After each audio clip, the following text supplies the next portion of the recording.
Hi everybody, it's Janine from the Little Nun's Room on my outside broadcast again. So here I am now in Borough Market, which is really close to London Bridge train station if you ever do come to London, or I'm very happy to take you on a little tour if you do, when obviously all of this, some of the lockdown procedures are allowed for us to travel again.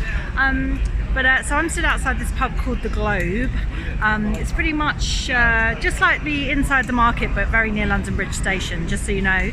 And there's lots of train tracks everywhere around here because they go London Bridge, Charing Cross. I mean, they crisscross you all over.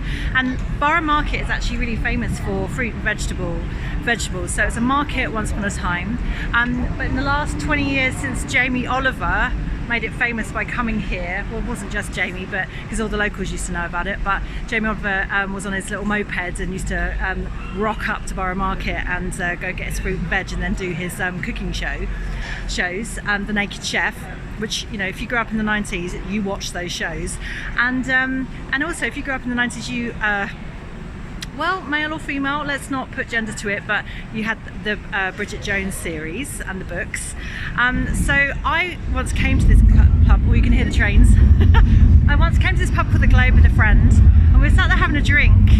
And I don't know how it came up in conversation, but he turned around to me and said, "You do realise the relevance of this pub, don't you?" And I was like, "No, it's just an old pub in Borough Market." But me being a lover of history, I'm like, "No, tell me all." He said, "You do realise it's where they filmed Bridget Jones's flat is above the pub." And I remember for years I was like trying to work out where it was in London. I knew there were all these train tracks. I knew it's just the thing, you know, I kind of outgrown Bridget Jones now, you know, being a bit older, but at the same time, no, it's just, they're great films to watch. And like Renée Zellweger and Colin Firth,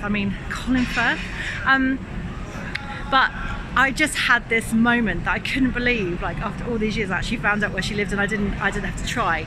So anyway, I'm sorry if I'm moving around a bit for motion sickness, but this is actually, although there's a guy having a cigarette at the moment, but this is actually the door, although I think there must have been part film set, because as I'm turning round, the restaurant opposite, well, there's Hotel Chocolat now, and I think that was the restaurant, the Italian restaurant opposite. Maybe they dressed it up, or maybe they made a film set.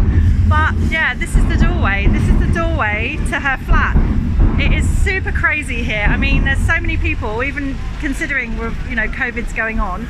But generally, there's like social distancing. I really recommend coming. They have like amazing cheese, amazing coffee. What else? Conditor, which is one of my favourite cake shops in the whole wide world. Loads of branches of them around London now, but Gerhard, the incredible man who runs it, the baker who runs it, he's got a shop here which I'm going to pop to in a minute. Yeah, it's just so historical and so amazing, and you just really get the atmosphere of they've got a market in London, but it's a bit more commercial now, but you still get that feel. So I'm just going to sign out. If you like, please subscribe, please follow, and let's see what else I can find that I'd like to talk to you about on my Tourist in My Town feature. All right, lots of love, bye.